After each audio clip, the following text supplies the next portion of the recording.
Life is loving, future a matter of time. Present is a breath in that we can lose on a dime.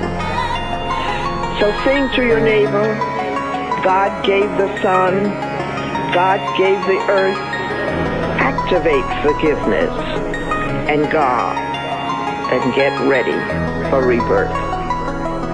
Be nice, be kind. Kind is cool. Make people smile. Uniting all the people. Save the planet and let us rule. Uniting all the people. Uniting all the people. Why are we having a Kairos summit? Last year in my prayer time, I kept hearing the word Kairos and I didn't know what it meant. And so I went and I looked it up and I found it, but it didn't resonate with me. So I began to look at what the spiritual meanings were across all religions. What does it mean when you hear the word Kairos? And it means a natural and spiritual convergence to bring about change for people that have been left behind. We must come to see now that integration is not merely a romantic or aesthetic something. Integration must be seen also in political terms, where there is shared power, and where black men and white men share power together to build a new and a great nation. Not just talking about it, but being about it. And we put the Solar Collective together to deliver subject matter experts that can help people in the basics of life that are underserved, underbanked, underrepresented, undereducated, disenfranchised, and politically ignored. We didn't know what that would look like. And as we went about the business of putting it together, here is what has come out of that. You amazing, magnificent, wonderful people who are changing the world. Well, it's about the convergence of the natural and the spiritual coming together and being able to take advantage of the time that God has kind of put us in, with the coronavirus and the shifting and changing of the business environment. That has created a time with George Floyd and the civil unrest. We've had that before, but it's actually culminated into a point to a kind of like an apex right now, to where this is the optimal time to be able, as people who are in the position of being bottom casted, disadvantaged, set aside, looked over, not having equal access and equity, to be able to take advantages in partnership with corporations who are now recognizing their corporate responsibilities, that they need to get involved and that they actually need to do something to help lift us, everyone up as a collective.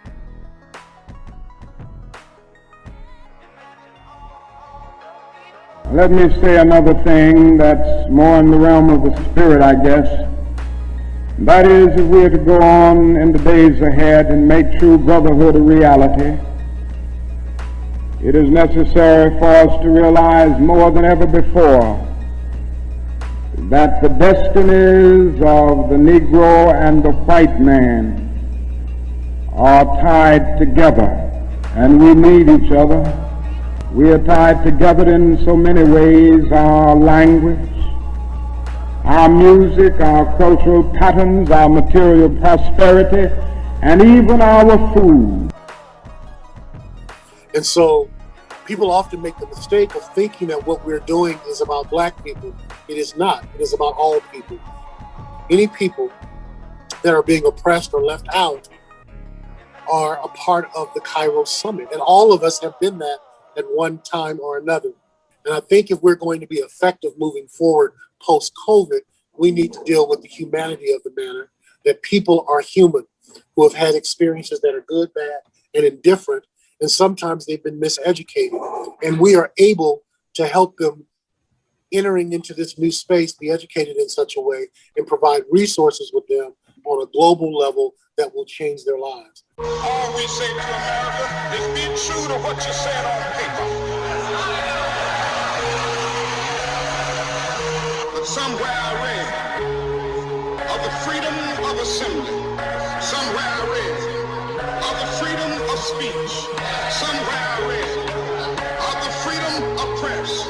Somewhere I read that the greatness of America is the right to protest far right.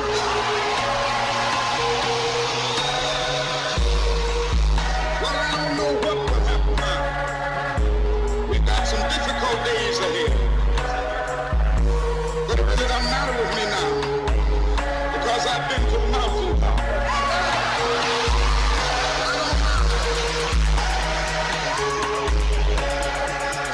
Like anybody, I would like to live a long life. Longevity has its place. But I'm not concerned about that now. And now, as we prepare for the summit, people are calling me and telling me about their Kairos moments, that they see where what they thought was tragic was really them being led into a new place. Please understand that how we have done business in the past is going to change after this summit. There will be some people that we serve that don't have money. We will help them anyway. There will be some people that we serve who have bad attitudes and bad dispositions and are frustrated about life, and we will help them anyway. There are people that will come in that have money and still feel that they're not valuable. We will help them anyway. There are people that will come in that have ideas and don't know how to get it out of their head on paper and build a workable plan. We will help them anyway. We will have people that will need us to cry with them. We will cry with them. We will have people that need us to rejoice with them. We will rejoice with them. We will let them know that they are supported beyond the traditional ideas and mores and perspectives that the world has taught, and that they are defined by their job or their ethnicity or what family that they come from. They are the family of the earth, and that we are responsible for one another. We are responsible to make sure that all of us win. We're helping them build their lives in such a way that they recognize that they are enough. In enough, whoever they are today, you are enough. So you are enough, but you are in a constant evolution, transition, regeneration, and stabilization.